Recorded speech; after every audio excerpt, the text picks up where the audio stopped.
Go ahead and call us in.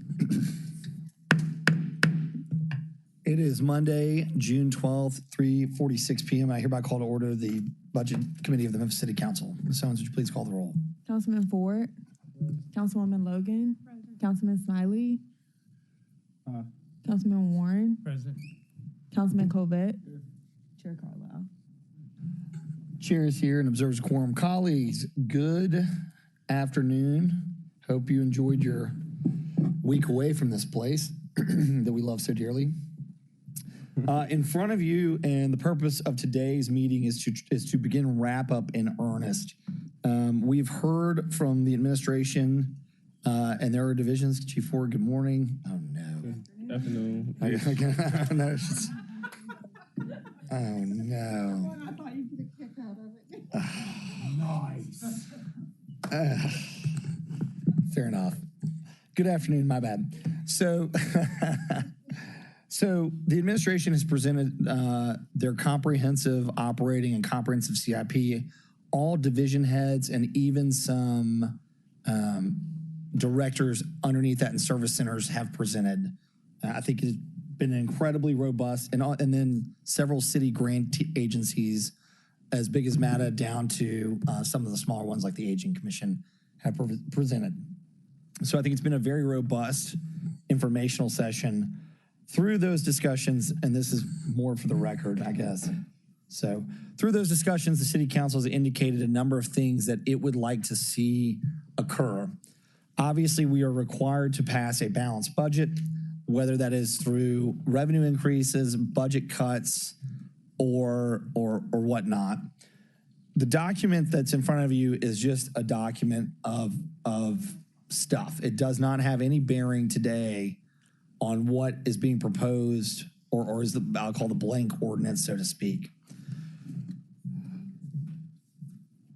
Tomorrow, we will debate, or at least begin debate, and potentially likely a vote of some form on the process on a resolution that was discussed last week or 2 weeks ago that has a 29-cent tax increase.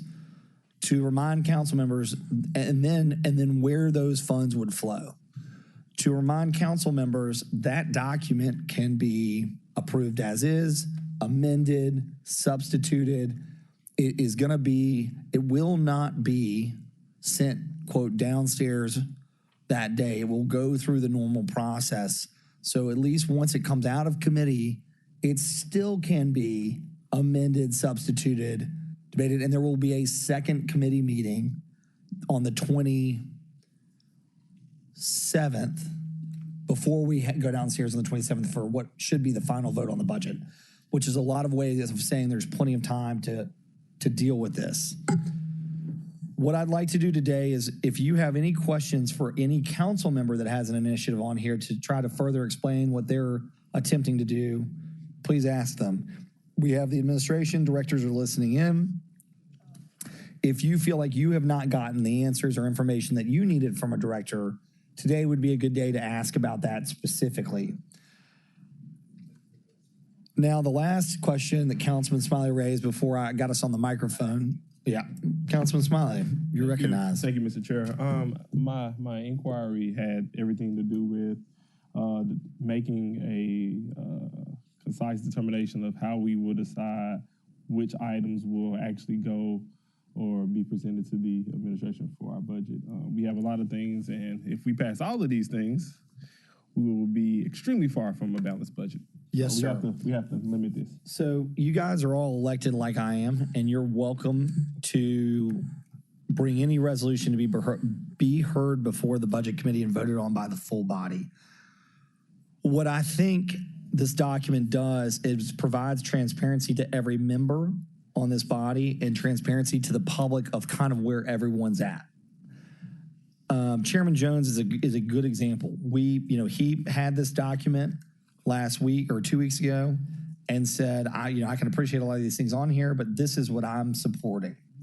So what I would ask of you is either be prepared to make amendments to his document or to bring your own document that would say, and let's just say Councilwoman Logan says, I like, and these are arbitrary, but I like, well, I've got one that she actually does like. I've got strategic plan for a convenience center, and I also want to do $2.5 million for an employee raise, and I want to do 3 or 4 more things. Let's just say the total is $8 million. That needs to coincide, and she can bring that all in one resolution, and it needs to coincide with either the appropriate cuts to the budget and or revenue increases to balance out whatever she's attempting to do. And I'm happy to handle those. And if you want to bring it with co-sponsors, obviously that you're entitled to do that. And then I think in order to bring it all home, we'll take those resolutions and we'll bring them and repeal them and put them into a comprehensive resolution for a final vote on the morning of the 27th. And then that document can go downstairs in preparation for a vote. And again, let's say something sneaks into, let's say you and Jones are 6 out of 8 and you don't like 2 of them, we can vote on those, combine them, and then you can try to find 7 votes to amend out the 2 things that you don't like.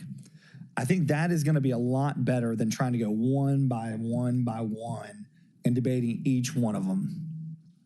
And, this, like I said, the city council, 7 votes rules the day. But I think for me, and I know I'm doing a lot of talking here, but I'm just trying to get us ready to go. But I think for me that what I've appreciated from everybody is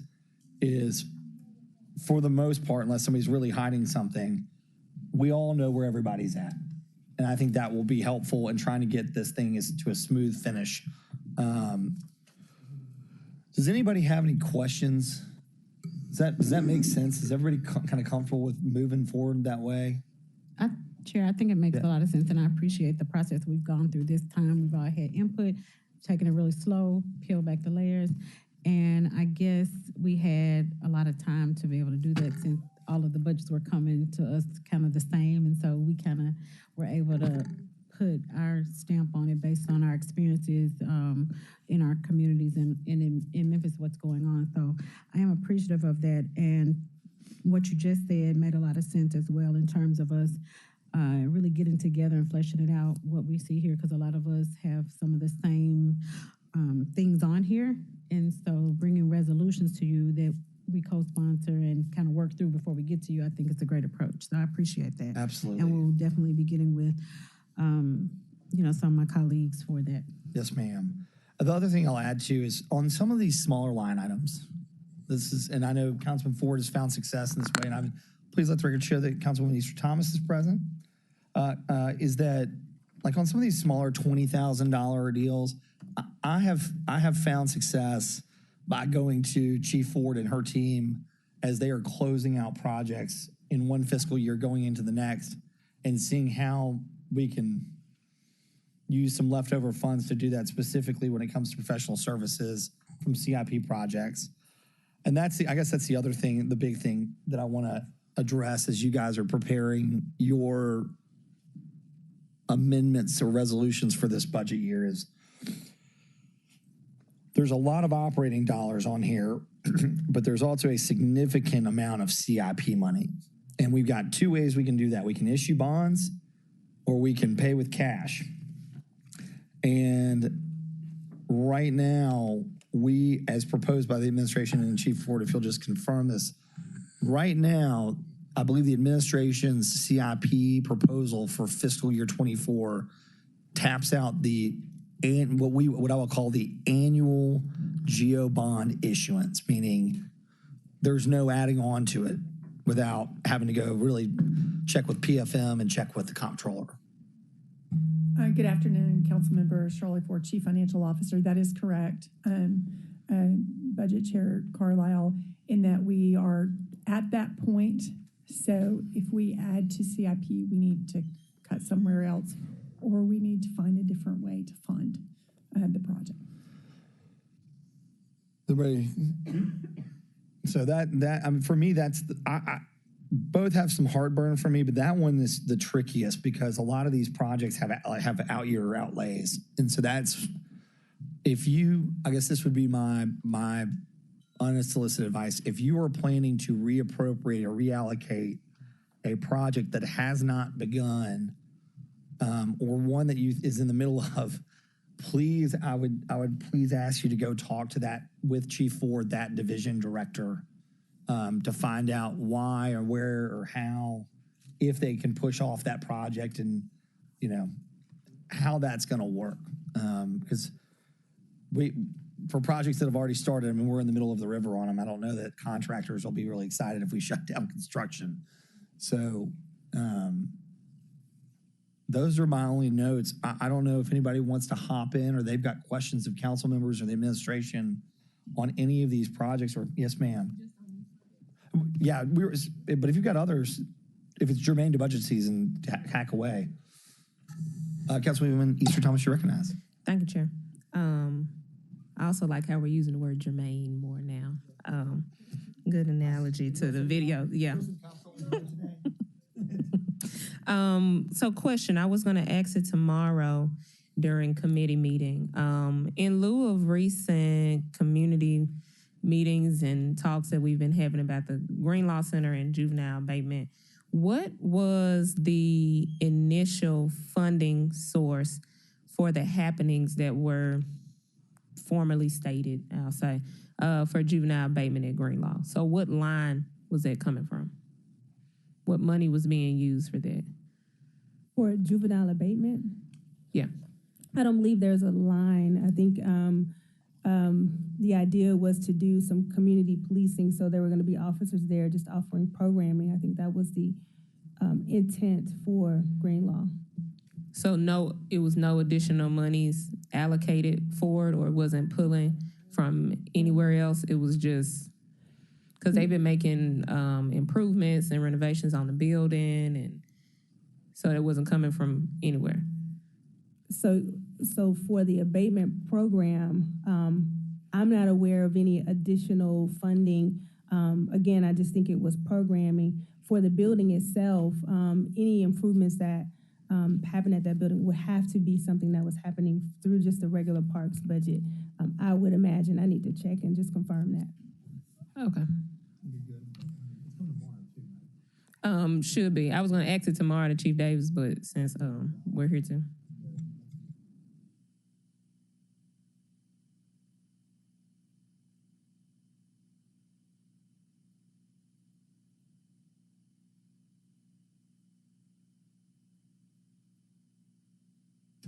Yes, sir.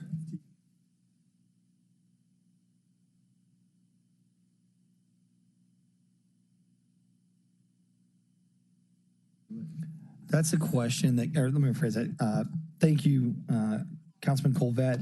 That was something that I believe was led by Councilman Morgan.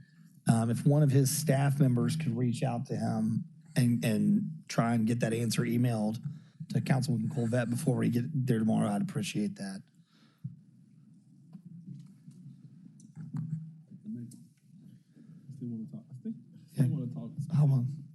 I still want to talk specifically about this process of going through all of these different things. I don't think are we going to vote on each one of them individually, or this only because what I think I've observed in years past is we want to say yes to certain projects and then we get down to the end again. Mm-hmm. I think everybody wants to. I mean, look, and I know the administration wants to say yes to every one of these things. And so it just gets harder and harder. We started doing it. ARPA's where it really, maybe it was CARES Act. It like really exposed itself about the process when we started going one by one by one. And then we just ended up right back where we started, which was trying to have it whittle away. So this is why I think it's better that now council members can bring their own resolutions or co-sponsored resolutions or amend Chairman Jones's resolution that's on the table tomorrow with what is important to them. And let's just say, for instance, I don't know if I've got anything on here. Let's just I'll give you one. So let's just say that council members, I know Councilwoman Robinson is very passionate about, and maybe even Councilman Jones, a general employee increase of 2% on top of the already 4%. If you brought a resolution and it wasn't on there, you've basically made a decision that that's not something that you can get over the finish line. She can still try to amend your resolution to add it, and we can have the vote then, versus trying to take them one by one. Now we may end up that way, but it's just, I think it's going to be easier than just trying to vote them yes, no, like we have in the past, because we all ended up voting yes on a lot of them and still had to come back and cut them. Look, I'm happy to take input. If you guys think you really want to go one by one, I'm happy to do that. But it just, between ARPA and CARES funding, that was not successful for us, and it took a long time.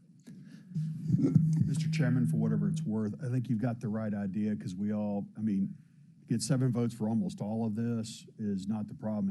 It's getting with each individual sponsor and seeing where they're coming from, I think is the right play. Exactly. Yes, sir. Dr. Warren? I think we're looking at a $50 million debt cliff in 2 years. And when we first started this process, I think one of the things you said, Mr. Chair, was that you wanted to see a tax increase to fund parks and to fund police. And I think with the current budget, we've got police funded. I think we've got an increase in parks, and I'd like to see these smaller items here that are specifically for programs more, see if we can get with the administration and find out how we can fund, these $20 and $40 and $25,000 park projects that are going to go to our kids, if possible, from programs that are shutting down. But that's where I'm coming from right now. And I don't really have a stomach really for a huge tax increase since we've already got our police paid for. And again, that's a great point. Thank you, Dr. Warren. And to the point, too, look, I know Councilman Jones has been very clear about his position on solid waste, but it may be a portion of a budget cut, a tax increase, and a solid waste fee increase. And it may be some sort of, piecemeal deck together. That way it's kind of tiered out over time. I'm not as optimistic in 2 years that 50 million is going to be available in the way that it was 2 years ago, just based on the general economic environment. And then we also have Chief Ford and her team, along with Chief Ryan and her team, and all the directors are bringing forward a capital. And I should throw in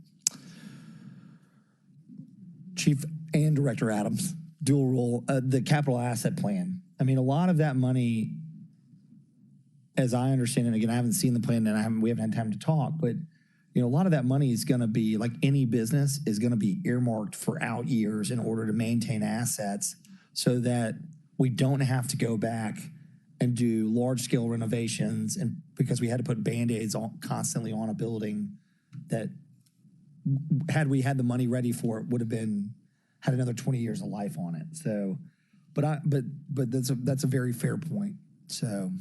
And again, I just want to reiterate, there are other ways to do things. If you want to try and fund solid waste, but you're worried about a property tax increase, well, you got the solid waste fee. If you want to alleviate people's MLGW bill, we are also the rate making body, and so in December that we can take a look at the rate. Chief McGowan, I know, has spent a lot of time with his team looking at how their budgeting process works, how they use cash on hand.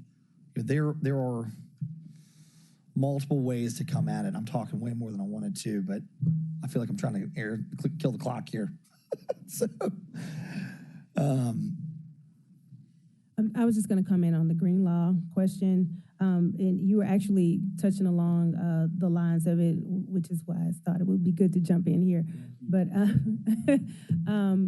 it was on the list. It had been turned back over it was being operated by MAM, and there were some significant issues with the building needing to be remediated, so there wasn't any IT, there were some holes in the wall. So it was things being done just to bring the community center back to a level where we could operate it.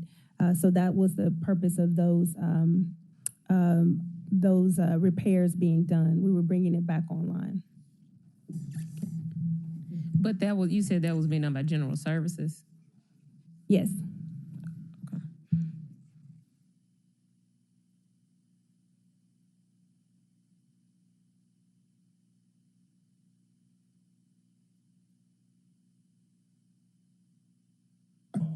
Well, the kid's cute. I did. Dad, maybe not. Councilwoman Logan. Thank you, Chair. I just had a couple of questions for administration. One was, I'm interested, I had requested a schedule for the rebuilding of community centers. I know we have quite a bit, I know we have some deferred maintenance on several of them. And I wanted to see that list, deferred maintenance, as well as, I think I spoke with, I think it was Director Walker, about a list that you all have that you came up with as to when a community would get a new community center. And then the next question was, I wanted to know what the status of talks with the Hospitality Hub in terms of funding for them and the work that they do for the city. So we're trying to locate the first question. We went off of the question list. So if it's on the question list, if you have the number of that, that'll help us to identify it. I don't have the question list or your responses with me. I do apologize. Y'all have extras of those? It's super Okay. Or A lot if of anybody questions. can just remember, or if you could send that to me. From my understanding, you have a list that tells, or a schedule of when the new community centers are going to be built. Okay, thank you. Okay, they're in here? Those are the requests, they're not, the responses are static. Right. And so they're numbered. Your So staff needs a column. if that question is not in here, it would have been sent prior to this? No, in general.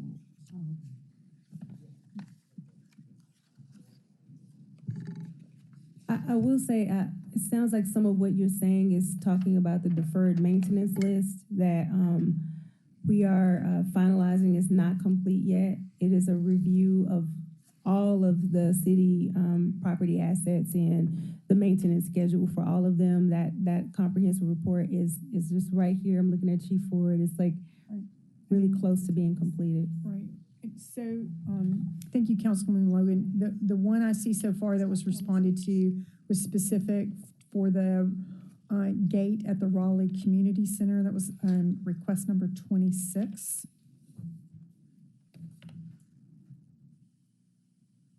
The gate, yes. No, my question now is the part B to that.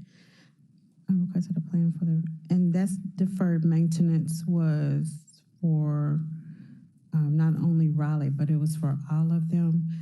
And I don't see the cost provided via email on 5/31. Cost for the gate, I have that, but I don't have the deferred maintenance. And then the second question, which is more important, is the schedule for when new community centers are going to be built.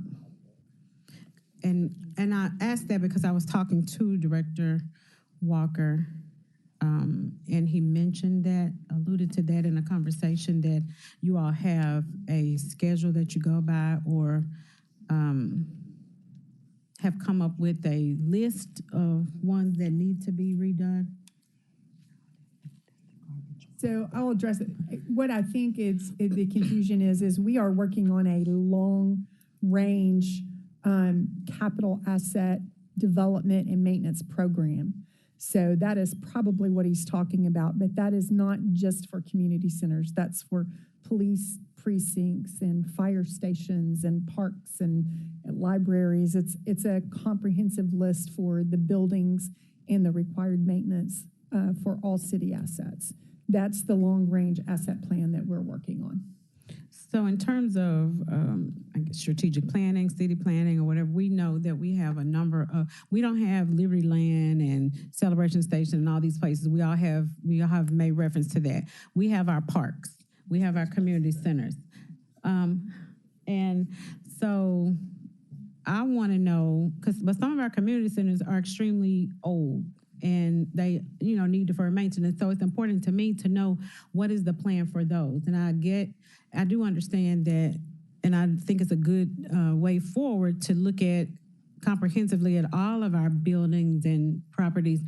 But I am interested in, I know we had a parks master plan, and I didn't see that included the community centers in terms of when new ones are coming online, when they're going to be renovated, how that folds into it. And maybe that was just my oversight or not knowing how to read the master plan. But if you all have that and can just send it in a broken down format, I would be okay. So I guess I'll piggyback a little bit here. We have like Ed Rice is brand new, right? Like, so we know that Ed Rice will likely not need any sort of significant, it'll have annual R&M, but it won't have any significance. Every time we look at our, in my private life, we look at our capital plan, we know what's going to be relocated, we know what's going to be renovated, we know what's going to be net new, right? New builds for us. And we have an idea, and it changes, right, as things move along and things change. And I think what Councilwoman Logan, and correct me if I'm wrong here, is asking for is of the, in the last, how many community centers do you guys, has the mayor done? I know we've done Leicester, we've done Geisman, we've done several. Right, and I think what she's saying is, what of those that have not had major renovations or that have been completely torn down and rebuilt or relocated, how many are left? And it has Director Walker and the senior leadership team put it kind of in an order of, here are the next 5 we think we're going to do, and here are the years in which we believe we can do them based on our 5-year projection out. I think that's what I'm hearing. And that's, I think, yeah. And it may not, and look, it may be that we know that there's 20 left, but we can only address the next 8, and here's when we think we can do them. Chair, one of the reasons why I asked that is because, and I want to say I appreciate you all sending me the list of things that you're proposing to do to touch up, and to fix and to make better. But some of my constituents had mentioned that, well, it's, this will be done, then we'll never get a new community center. If they do this, that means they're not going to do a new community center anytime soon. So in the next 20 years. And so, I just started thinking about that, and I want to know what the plan is. Okay, if you're not going to do it for 5 years, but this year we're going to do a total overhaul and upgrade and deferred maintenance, painting, sprucing up, making it nice, and then in 5 years you'll get a new one. That type of thing, and along with what Chairman said. So. And it makes a difference for us, I know me as a council member, to be able to communicate that to the community, what you can expect, what's coming down the pike. So it won't seem as though there's nothing in the community for the young people or for, the residents. I do believe what you're talking about will be addressed in the deferred maintenance plan. If you think about what we've done with Accelerate Memphis and how we've renovated a number of the community centers, it's just been huge renovations as opposed to new community centers. So I think you'll see that type of information found in that plan. That's been a review that we've been doing for a few months. Of course, it's going to take some additional time, but it's coming. You're always able to disagree with it too. I hear what you're saying. You're saying, look, if you've got a community center that the administration thinks can be productive and extend its life and deliver a new feel with $1 million renovation, but you feel like the community really would prefer to have a brand new one for $8-9 million, right? And I got you. Yeah, and look, I think let's get the list from the administration, take a look at it, review it. I don't think we'll be able, yes, ma'am, go ahead. Thank you. I was just going to share with you, as part of this plan, we are doing a facilities assessment, right? So the facilities assessment will tell us the condition of that building. The facilities will tell us whether you should not fix this thing at all, you need to tear it down, or with $5 million, we could completely make this look like a new place, whether that's a community center, a police precinct, or a library, or whatever. So I think that's part of the piece of that that is taking a little bit of time, frankly, that we have hired third parties to help us do a building assessment, and it's from top to bottom. I correct, Deputy Chief? Director, whatever. Are you doing FARs on almost all major assets, I guess? Yes, sir. Antonio Adams, Deputy Chief Operating Officer and Director of General Services. We're conducting a facility conditions assessment for all assets. That's for every asset that the city owns, including the zoo properties as well. We have over 300 buildings that we have to maintain. They will deal with your structure, your substructure, which is the ground under that as well. It will not deal with the furniture fixtures, but it will deal with the building systems. So we did hire a third party to take a look at all of them to tell us what should be the expected life cycle, what the current building looks like. In addition to, we will have to also consider the fact of whether that building is accessible under the Americans with Disabilities Act. So to that extent, you have to build all those things into that. It's not happening as fast as we would like. We plan on presenting that report this month to you all.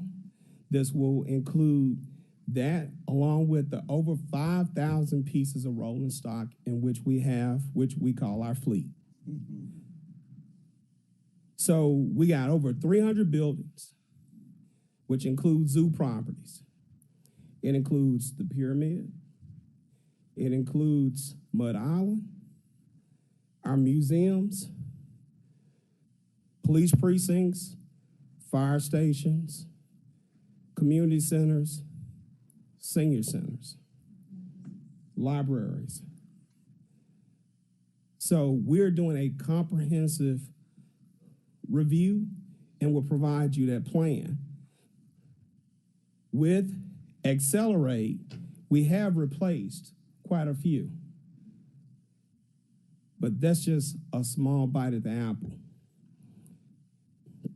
I understand the concern, I understand the frustration, but one of the things that we have to look at as well is how do we apportion our budget each year?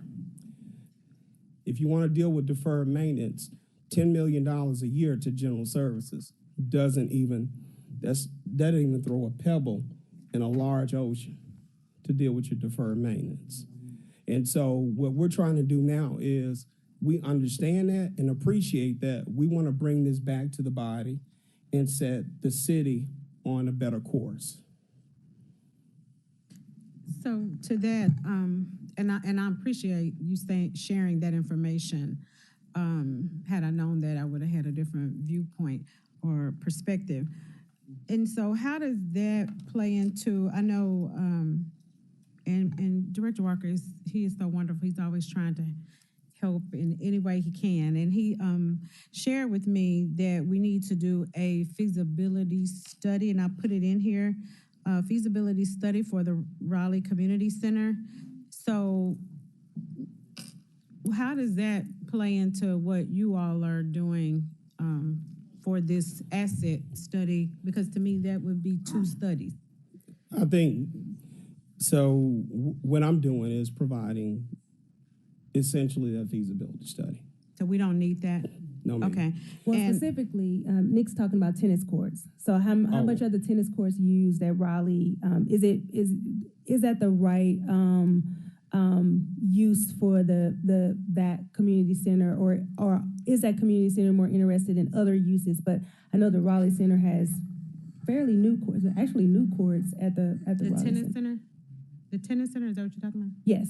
Yeah, we were not talking about the tennis center because I was looking at the question. Yeah, and I did share with Yeah, the staff just that everybody that's that looking was at your a sheet. mistake. Yeah, I mean, sorry, that was Lily. incorrect because the tennis center is new and they're loving it. So Yeah, we don't Councilwoman, have if I to do may, one for everybody that. just on your sheet, sorry, there was an error. There was an error. It said tennis courts. It was meant to say Raleigh Community Center. So it would be, so now that we know that, it would be a part of, a feasibility study is to determine how viable or feasible something is. A facilities assessment report or facilities condition assessment are the two terms used, tell you what kind of shape it's in, Right. what the lifespan is, how, when building systems hey, the roof's 14 years old, it needs to be replaced in the next 10 years. Here's an estimate of the number. You know, Right. the chiller's got to come out. So I guess we can we scratch that from. Well, if it's what, you all tell me, because I asked for a new community center because, with Raleigh being the county seat, and it's one of the oldest, the former county seat, and, that community center is so old. And he said, well, he was sharing that we should do a feasibility study to determine what to do next with it. Should it be redone? And he was, really walking me through it and helping me understand what goes into redoing a facility. So you tell me, should it go away if what you're doing is going to give us the information needed to ascertain if we need a new one, if it needs to be remodeled, what needs to be on board at that site, or what? And if that's the case, we may not need it. I don't know. So operating with the premise that we want to retain a community center in Raleigh. Mm-hmm. The facility conditions assessment will tell us what the current structure looks like, what we should do, replace it, remodel it. If we remodel, then what it should look like and how it should look. Feasibility study is that the best use for that property in that location? Or should we do something different? Right. And so I think we should do the facility conditions assessment first. Identify what's wrong with the property, how to get the property looking the way that you like, and then we move forward as opposed to a feasibility study. I'm fine. Because I think that the citizens of Raleigh would prefer to have that community center, correct? Oh, absolutely. And I think one of the things was, should it stay where it is because it's tucked back in the woods and it's, a lot happens back there, as we know. I think that was one of the questions too. Or should it be moved like on Austin Peay somewhere? So now out? you're talking more of a feasibility study. And if that's the case, though, these are the things you have to consider. Land acquisition, so you got a cost to acquire the land. And then, of course, construction costs, which you're going to be building it ground up, and what's going to happen to the current location in the meantime. Are you going to continue to operate out of that location, or are you going to close that location and send the residents somewhere else? So there are a lot of other considerations that we have to take take. So you all would have to tell me which one. So I don't know. Or Okay. tell us. So right? let's do the facility conditions assessment before we go down that road as far as a feasibility study, if that's appropriate. Absolutely. Yes, Thank ma'am. you. That's how I would do it too. Even in private practice, that's the first thing I would do is figure out what it would cost to get me what I need where I am, and then if we just said, hey, you know what, that location's not very good, then you got something to compare it to and work from. Let the record show that Councilman Canale is here and Chairman Jones. We have a spot for the junior council program if Jared wants to roll on up here and grab a seat. So far, good dialogue. Just for Chairman Jones' sake and Councilman Canale, ultimately today we're just going through this list, not one by one, but if anybody had any additional questions for the administration or individual council members who propose things, to go ahead and follow through on. Obviously, and one of the things I said earlier is you have a piece of legislation that's going to be on the table tomorrow that for debate, and just to remind people that it can be amended, substituted. You can bring a companion piece to it. You can, we'll take each one of those things. When we went through CARES and ARPA, we went one by one and then ended up at the end of that process with the same number. And eventually somebody had to make the first move. So you've at least presented something as a starting point for the council. And my advice to everybody else was either, hop on, amend, bring your own resolution, and then by the 27th, hopefully we have a comprehensive document that can help. So anyway, Councilwoman Logan, did you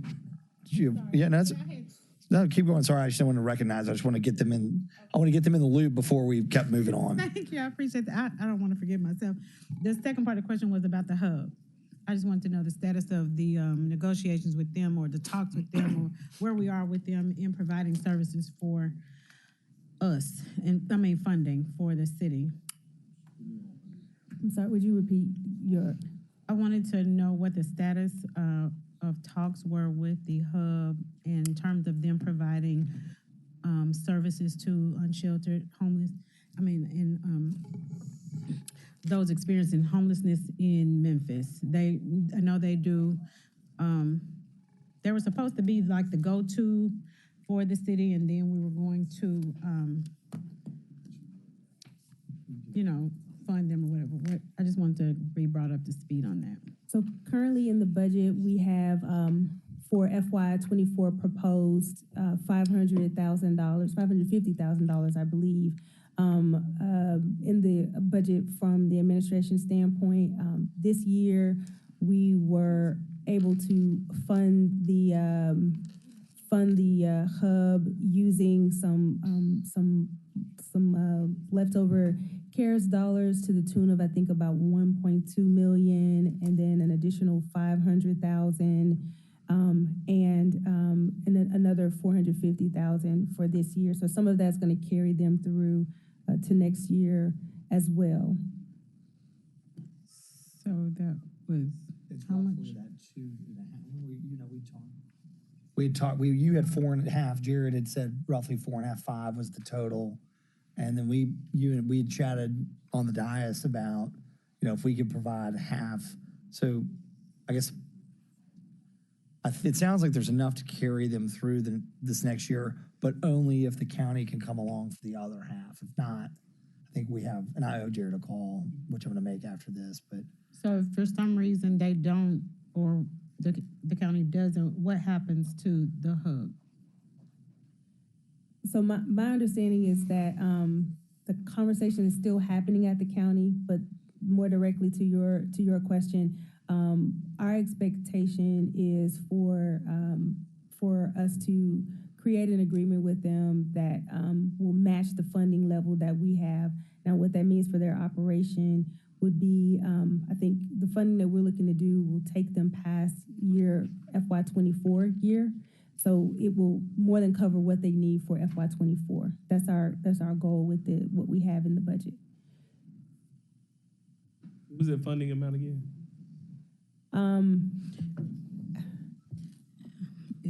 According to Jared, he presented something that says $4 million. I'm not. That's for 4.5. But 4.5. Has the city committed a number specifically for them? Or I know we haven't committed 4.5. Okay. Thank you.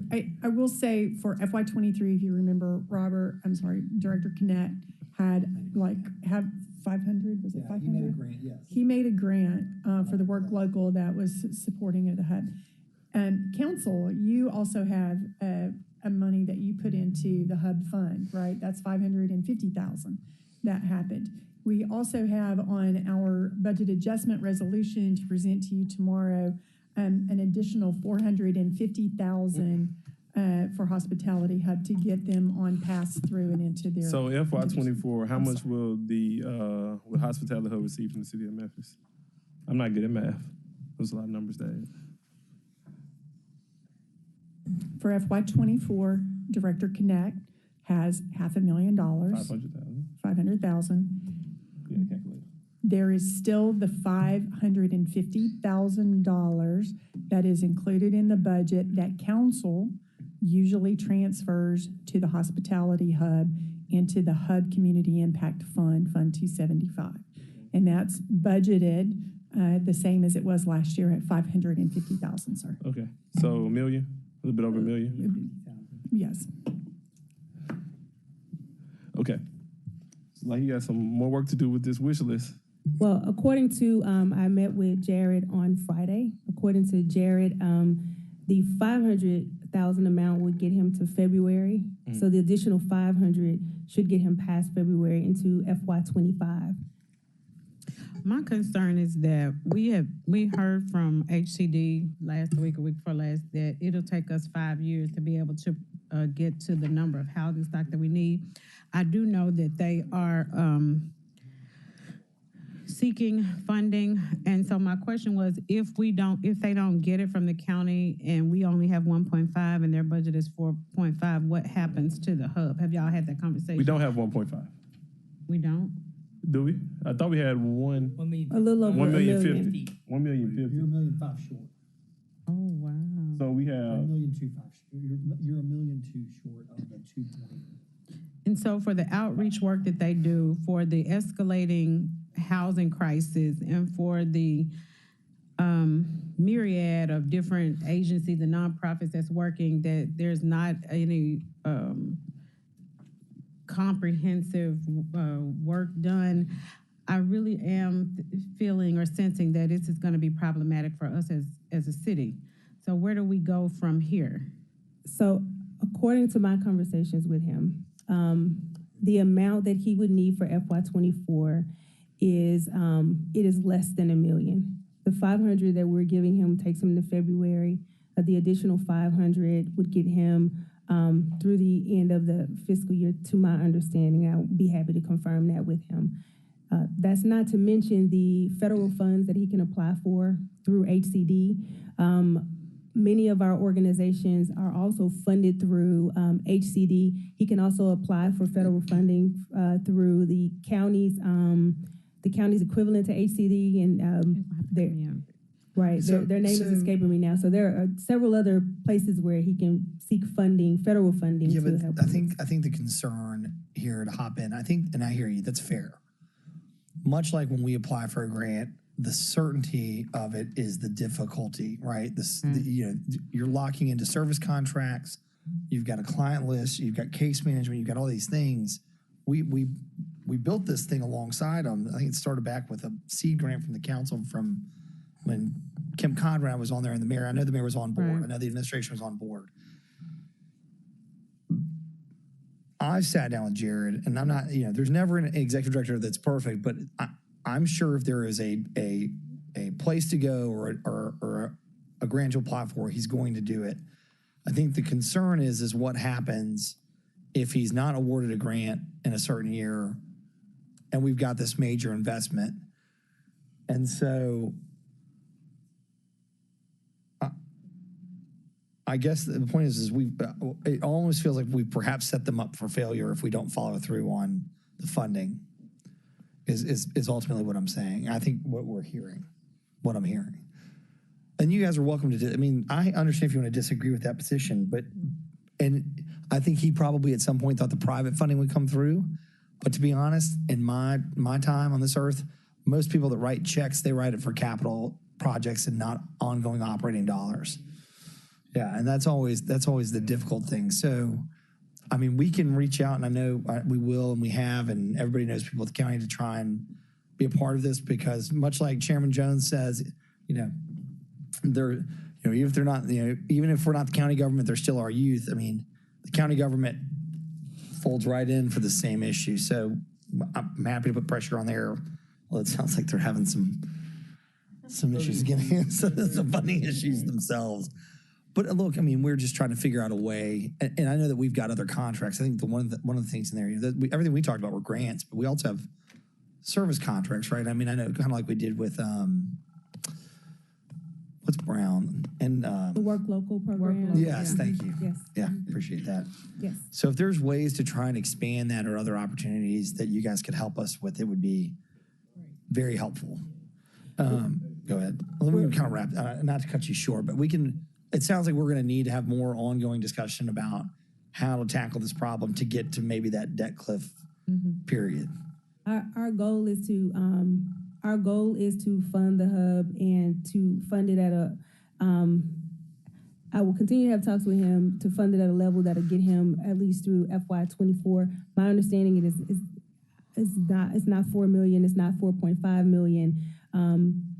My understanding about the hub north is that he felt like he had other funding that he could leverage for that as well. So I think the number is south of $4 million, but I'm happy to come back with a little bit more information. And that's not going to come online for a little bit too. So there's time to find that operational funding downline. Yeah, but you got to plan for it. But the good news is we don't need it this fiscal year.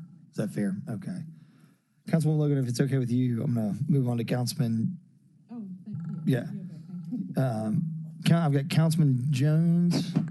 Let the record show that Councilman Swearingen Washington is present. Councilman Jones and Warren, and then Easter Thomas. Did you want back in the queue too? Or did you want? Are you? Sorry, if it's a quick, go ahead. If it's a quick follow up, if Chairman Jones doesn't mind. Just to stay on the same subject, Director Deputy Adams, what's the timeline on getting that full asset assessment list? That's all I want to know. Just because a lot of stuff in here is talking about renovations and updates, so if it's something already on the list that'll help us whittle some numbers correctly, it may be helpful for us. Well, with respect to the full asset list, it's only going to give you the condition, estimated cost, so that you can make a decision. Is that what you're asking for? Yes. Okay. Yeah. So we can get that. I have to present the executive summary to Chief Ford and Chief Ryan, of course, and the mayor. We can get that to you within the next couple of weeks. We'll have that, Well, it's not helpful for budget, but Okay. if you can, you have one. Are you able to just take this list back and cross check, see if you already got it, and then if you do, Yes, send it, ma'am. and then we'll wait on the big list. Okay. Not a problem. That's all. Okay. Now, so the assessments for you all to report will start with what you have identified on your list, and then I can bring the larger list so we can go over the full discussion as we move forward later. Is that fine? Yes. All right. Thank you. You keep your seat. You keep your chair. Thank you. So what you're saying, though, am I to surmise that it's pretty much done? You just hadn't presented it to the administration? What I am doing with the third party is cross-checking as well, because we do have some buildings that have been updated, and I want to know from those that have been updated what's left. And then there are those that we also have daily work orders that we have to identify as well to make sure that those have been updated as well. So I want to make sure, because it's a fluid list, Right. and it's always going to be that list. But let's say, for instance, Gaston. Gaston itself should not have many to any repairs, because Gaston is a fully remodeled community center.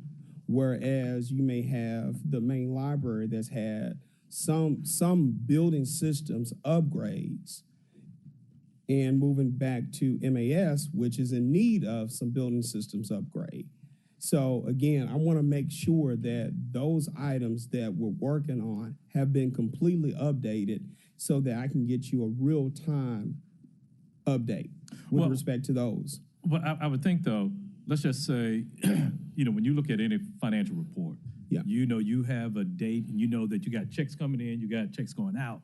So I guess what we're still trying to hammer down here is, and it's a different question, if it's completed, we have a couple of stages, knowing that it's a fluid document. But I guess the plain question, how much of it is done? Because I think that's what we're trying to. Okay. I'll ask a direct question. 90% of it, 90% Okay. of it's done. Gotcha. But there is a 10% of it with my staff that, again, so we were talking about Greenlaw. Greenlaw is a building that has been offline for quite a bit. And Greenlaw was not originally included when they started the assessment because Greenlaw was occupied and operated by MAM. So now Greenlaw has been brought online. There are items that we've done in Greenlaw with GS emergency CIP money. Those are items that I want to make sure that are updated so that when you see Greenlaw, because I understood there were questions with respect to Greenlaw, that you get an accurate report. Gotcha. Okay. Chairman Jones, I'll add one thing too with these reports, like just because we've purchased older buildings before, but what you'll see too are recommendations. You'll see them almost in three buckets, like needs to be done immediately. Like this is an immediate, has to be spent in the next 12 to 18 months, must be repaired major building system. Hey, we know this chiller was replaced, but we reviewed it and we think, and so when you take it internally, you're taking a recommendation from a third party. It's not necessarily gospel. And I think what Director Adams is asking for is to get that report back, determine with his team if they concur or if they believe that they can push something out. Like, hey, we really, and just let's take community centers out. Like, we have an older shed and we think the roof's got a little bit more life on it than it does. Or we can replace the compressor and get another 5 years out of that cooling unit versus replace it. So I'll just use a building system that it's hard to ascertain a true lifespan, and that is your HVAC unit. Yeah. HVAC units run to fail. Okay?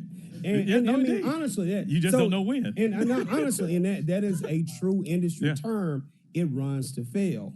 And so what you want to do is, if you have a 15-year-old HVAC unit that's been on the building, and based on our work order history, we've maintained that building. We've not had a lot of problems. Then that would be one that we would recommend that you all don't replace, as opposed to when a third party looks at it and says, you've had this on the building 15 years. Refrigerant has changed. It's going to cost more to add the refrigerant to it. But again, it hadn't failed. Right. And so that's what we're trying to do now, is to ascertain those types of items to make sure that you get an accurate depiction of what you have. Okay. Because we understand right now you want to invest in the asset, and we want you to. We just want to make sure it is the best investment. Right. Yeah, and I think all of us expect that, respect that. Now, colleagues, we don't have the police chief here, but I think a conversation, since we're in budget, that I would want us to have and seriously deliberate is what's going to be that $44 million investment over 4 years, this first year being the $11 million for the upgrade of that body cam. So, I want us to have $11 million is more than 10% of what our CIP budget is. Do we want to go down this road for this particular year, or do we want to commit that $11 million to something else? I go back to my iPhone. Yeah, it might be nice. It may be a luxury to have the newest body cam system. But if they are functional and we can postpone that for 2, 3, I don't know. But I don't think that we had an in-depth enough conversation, at least to my satisfaction, to say whether or not that is a priority that we should, starting this year, commit $11 million, but $11 million over the next 4 years to do. So, since like I said, this is wrap up, and I just thought about that, particularly over the weekend. Hey, that's what we're here to do. She is not here today. That's probably on me. But since, thank goodness, we're meeting tomorrow, and I think she's coming for another public safety item, I just asked Chief Ford just to text her if we've got time in either public safety, my committee, or your committee. Hope we'll that's a very fair question for her to defend from their perspective. I think that's important. So we're going to quasi-add that to the agenda if that's okay with you. Right, please. and still, I go back, and Councilman Morgan is not here, but I still would say to all of us, whatever road that we can go down to lead to some type of lab, to me, that's a priority if we can say, okay, well, we still can get by with body cam 15.0, even if they're on the 17 right now. So just want to put that out there for the council's discussion. Chief Ford. Thank you, Chairman Jones. Thank you, Councilman Jones. And I'm letting Chief Davis know that you would like for them to come back and review. It's not just cameras. It's not just body cams. It's the in-car video. It's cameras for the interview rooms. It's new tasers. It's a package. And so I think it would behoove all of us for her to come back and go through that entire package with you again to see it's not just body cams. Right, but and I get all of that, but this is from my colleague standpoint, if we can carve out a certain portion of it, and where we're saying okay, a certain aspect of it is 10, 12 years old, whatever the case may be, but just looking at this total thing over the next 4 years, I think that's a discussion. Well, I think you brought up something that was helpful. Is I'd like to see a breakdown of that spend too, because like for me, the body cams are something I don't know enough about, and I've heard, but like one thing I've heard for sure is like we need cameras in interview rooms. That's crazy to me, right? Like, and so, but to get a better breakdown and where we are and why that is, especially as we talk more about police safety and police accountability in tandem. I think that's a very fair thing. And then to Chairman Jones's point, we're the appropriating body, and we may say, hey, look, let's just say it's, again, just round numbers. Let's say it's 10 million a year for 5 years. We may say, we want to start and do 5 million year one, 5 million year two in order to pay for something else that's more important to the body. So that's a very good point. Very good point. Dr. Warren. I just was going to comment on our hub question, and it's my understanding, at least with their financing model, is a significant amount of their model is based on donations in addition to civic responsibility donations. And I'd like to have Jared here to tell us what their plans are for the next 5 years as far as how they are planning on funding that and how much they're actually expecting coming from city and county government as we move forward. So I think that lets us know what we're doing, because I agree wholeheartedly with Councilwoman Logan that it's very important. We built this. We want to make sure we keep this function going. But I think in order for us to do that, we need to have an idea of what their plans are and where we're included in those plans. And then we can more appropriately make the funding. So that was my comment. Thank you, Mr. Chair. Thank you, Dr. Warren.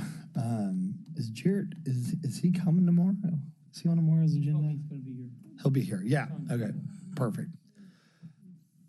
I don't see anybody else, but this is why I wanted to meet today, to have this again, especially we got a lot of moving parts, and now we are kind of starting to get to the clock. So I think this is very helpful to get some of these last big questions answered.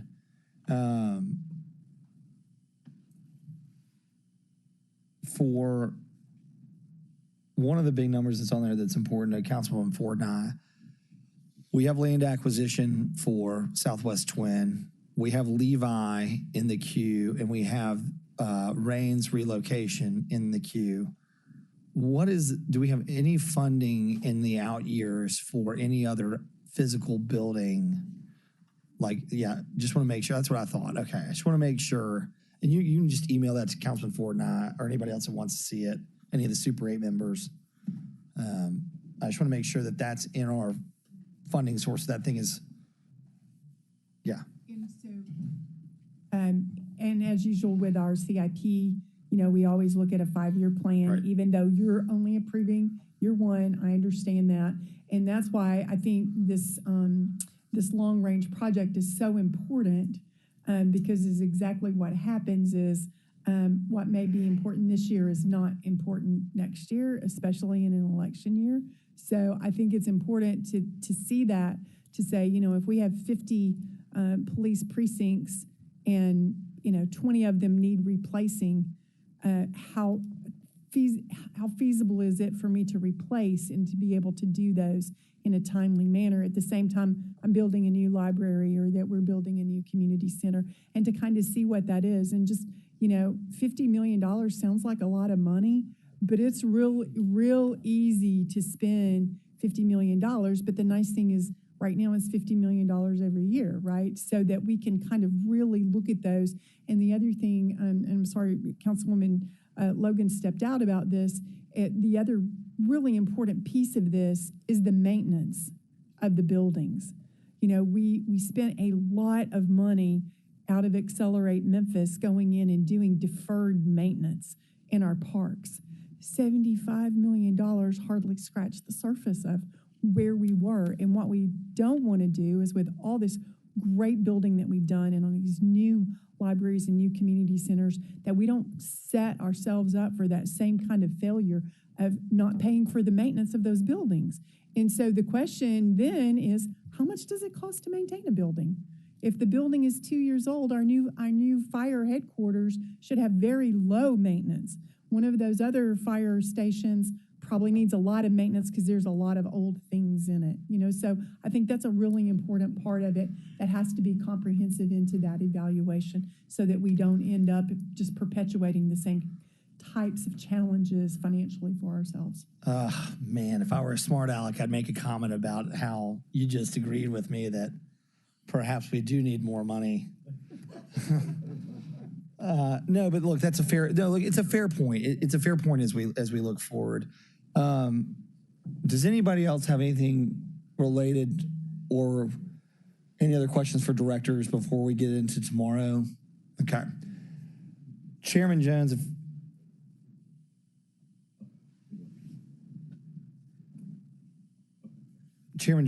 if you could give some clarity, I've had people reach out to my staff just since we've got at least Hardeman here about the plan for tomorrow afternoon.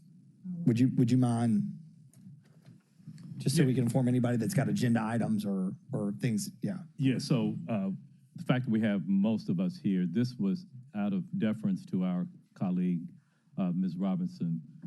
I was going to look to recess the meeting and have us to reconvene on Thursday or Tuesday, depending upon the availability. But Dr. Warren said he talked to Ms. Robinson, and she would be okay with us continuing the meeting.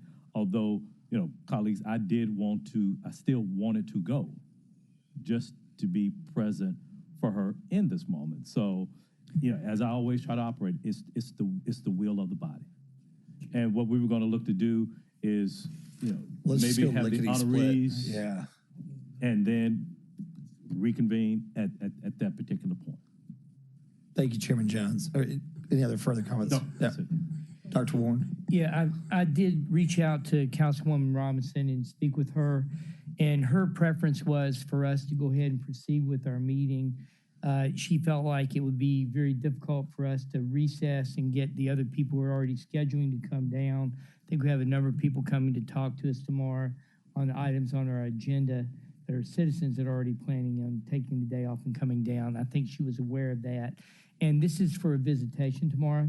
I think the funeral services for people who want to go is on Wednesday in the morning. So I think we can divide and conquer. For those who want to be at the service, they can do that, and we can proceed with our meeting. I think that was her preference that we went forward. Thank you. Well, so then I just learned. Okay. So I guess to set the record straight, we are going to meet and try and have most of our agenda. I think if we get down towards the end and we're running out of time for the visitation, somebody can always make an own motion.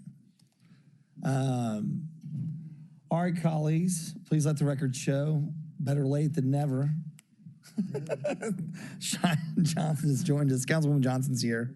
But I guess so, as far as the budget committee is concerned, again, most importantly, we have a series of items tomorrow on that are somewhat housekeeping, but we do have Chairman Jones's resolution tomorrow, so please be prepared if you have any amendments for that, companion pieces, et cetera. And then we'll have one more final meeting, regularly scheduled council meeting on the 27th. And it is my hope that we pass that ordinance with same 9 minutes, and that wraps up budget season for us. I would like to reconvene. I'll tell you what, let's do this. Let's see how tomorrow's budget committee goes. And then I think we can set another budget wrap-up date if we need to. Don't you think so? Yeah. Yeah, okay. All right. I hope you guys all had a good weekend.